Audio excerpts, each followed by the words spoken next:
Welcome back to another episode of Hazy Headed. Today, I'm going to be talking about loneliness and how to deal with it. I'm Evan Brandt, and this is Dealing with Loneliness. So, let me explain something to you. Loneliness is a state of mind that doesn't have to be triggered by being alone. I know that sounds crazy because the definition of it is being physically by yourself. But what true loneliness is being disconnected with who you are and the people you're around. Oddly enough, for those that listen that are friends of mine, they know that I've up and left the valley, Shenandoah Valley, which is where I'm from, Harrisonburg. And to them, it might seem a little crazy, and it is a little bit. But let me explain what's going on behind the scenes. So 3 years ago, let's see, I'm 24 now. Yeah, so 3 years ago, I turned 21, and I already had a very unhealthy drinking problem. So being able to legally drink at bars made that even easier for me, and being able to just hop in a 7-Eleven and slam a, whatever I want to drink. It stemmed from being lonely, and on paper, it doesn't make any sense how I could be lonely because I've had all these amazing people around me. I've got the greatest friends on earth, and I miss them, honestly. It's almost been a month in Pittsburgh, so I moved from Harrisonburg to Pittsburgh, and I think about all the great times I've had with my friends, but I wasn't happy. And I really try to stop and think about this and meditate on why that might be the case. What it ultimately came down to is being dissatisfied with myself. And I think if you are somebody that has had a very traumatic past, especially a traumatic past that you've given yourself, which is self-inflicted, you need to get away from all the places that kind of trigger that part you're not proud of. So how does that tie into loneliness? Well, like I said, being lonely is disconnected from who you are internally. And I think you can be surrounded by all the people you know, all the people you love, all the people you've grown up with. And if you don't love yourself, or you do not have some sort of contentment with yourself, it will never matter. So, and that's sad to say, and I think a lot of people struggle with that. So here I am trying to find myself in a new city, but I kind of already have, because I'm alone almost 99% of the time, and I feel amazing. I'm sober, I'm working out, I'm chasing a dream, I'm applying to jobs that I did not have an opportunity to go for in Virginia. Opportunities are unlimited here, it feels like, comparatively. I'm sure if you asked a native, they'd say, oh, there's nothing going on here. To me, this feels like Brooklyn. Pittsburgh feels like I'm in the middle of Manhattan, It's such a crazy area for me for being, just a small town boy. But I really get the experience of being around other people, which is awesome. And I'm kind of this weird introverted extrovert. People argue that there's no such thing as an introvert and extrovert.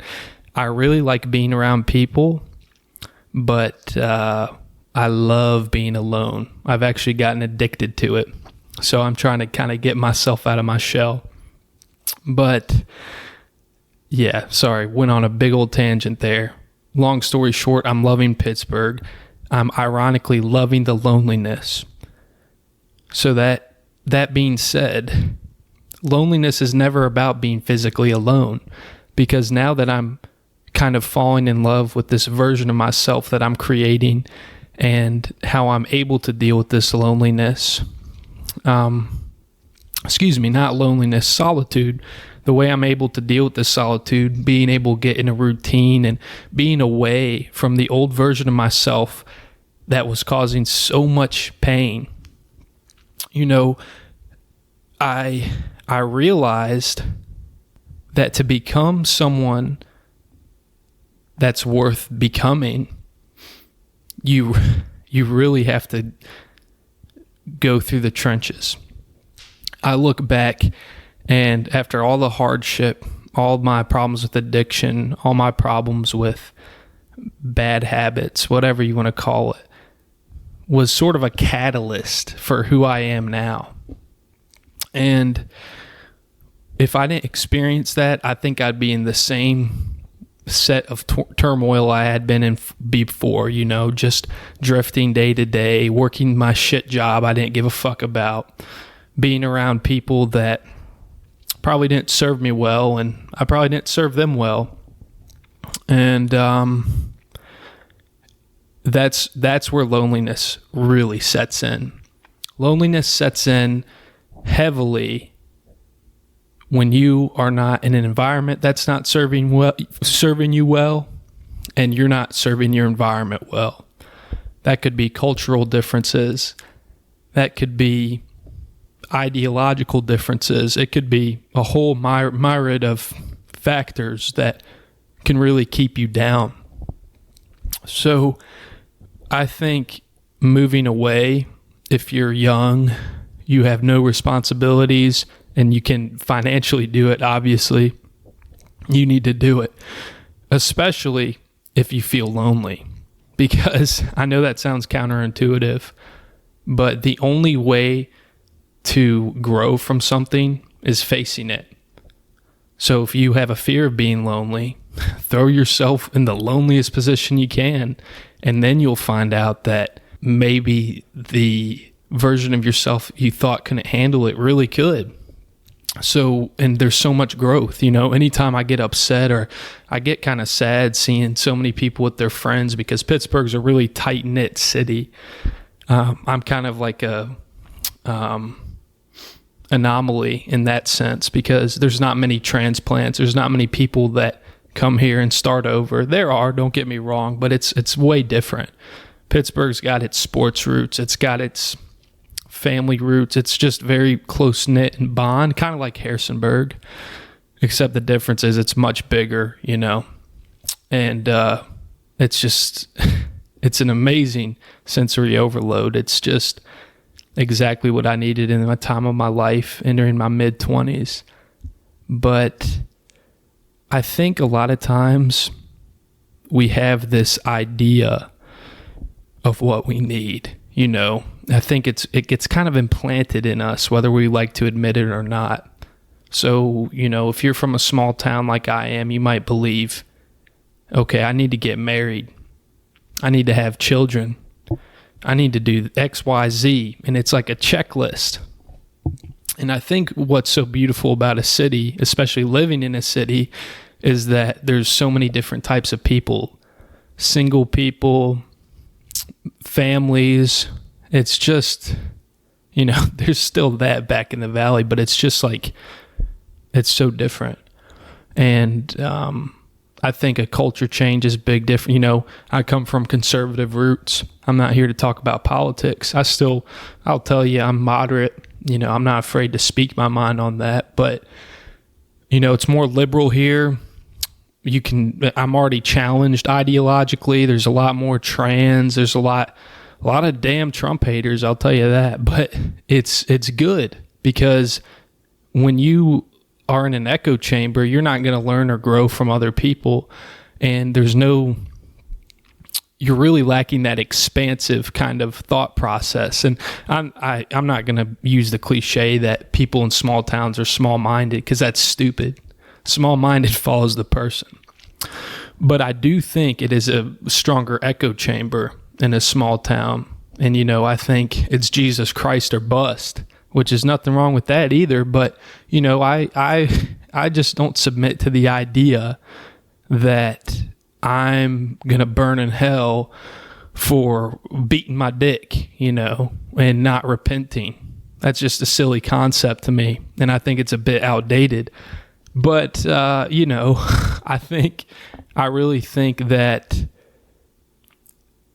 being in an ideologically different place can make you grow so much. But this really ties back to loneliness. The number one indicator that you're going to be lonely is not agreeing with the people around you. And what's funny about that is I never consciously understood why I had so much friction back home. Because I am Christian, too. I take the wisdom of Christianity. I am a small town boy. I love hunting, fishing, and all these things. But I needed something different. It felt stale to me, And when I say I didn't agree with the people around me, I was never able to I never was able to truly find my tribe. Don't get me wrong. If any of my friends are listening to this, I've got amazing friend groups. But when it comes to business, when it comes to creating something, there's not very few people like that.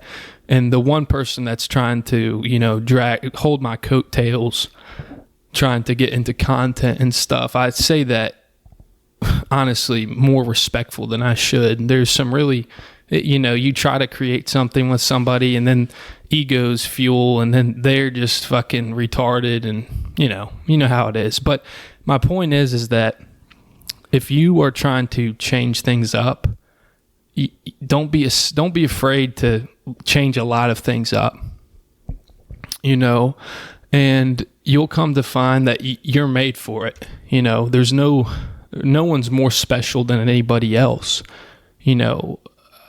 so if you want to go and change things, go change them. You only live once. But if you're struggling with loneliness, it doesn't necessarily mean that you don't fit in or anything. That my story isn't specific to you, but one piece of advice I can 100% tell you is that you don't have to feel bad about it. A lot of people feel bad that they feel lonely because they have so many loved ones around them, but there's something deeper there. You have to almost reverse engineer it. Well, why do I feel this way? Okay, my needs aren't being met. Why aren't my needs being met? Maybe you don't have a significant other. That wasn't a problem for me. I felt lonely when I had a significant other, girlfriend. But just reverse engineer it. You're lacking something. You're lacking something very deep within you. And that could be community. Like I said, the people around me, I needed something fresh. I've got amazing friends. When I say I didn't find my tribe, I meant more career-wise. And then, okay, well then let's go further. Maybe you have an odd hobby, or maybe you are neurodivergent. Maybe you're gay. Maybe you have thoughts of becoming a woman. Maybe there's all these certain things that you don't have a secure identity with yourself with, and explore them.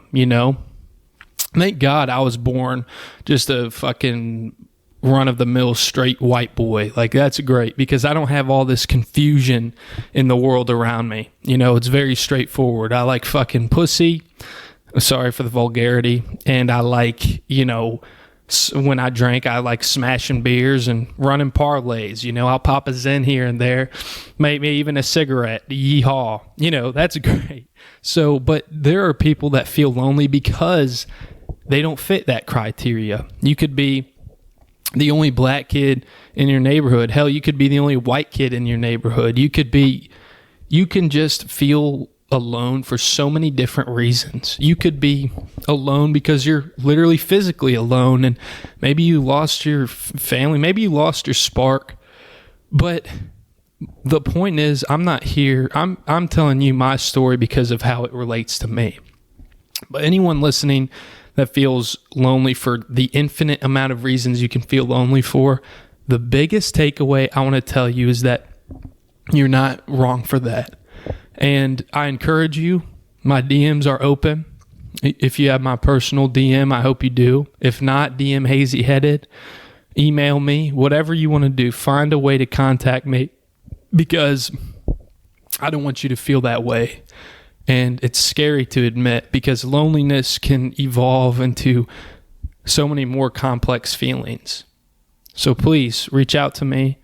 You can DM me on Instagram. But yeah, other than that, thank you for listening. I hope my story wasn't too specific to me. Hopefully you all could relate to it. But yeah, Pittsburgh's great. Been here 3 weeks. Love everyone back home. That's not a piece of shit. And tune in for another episode. We're going to keep pumping them out weekly. Thank you.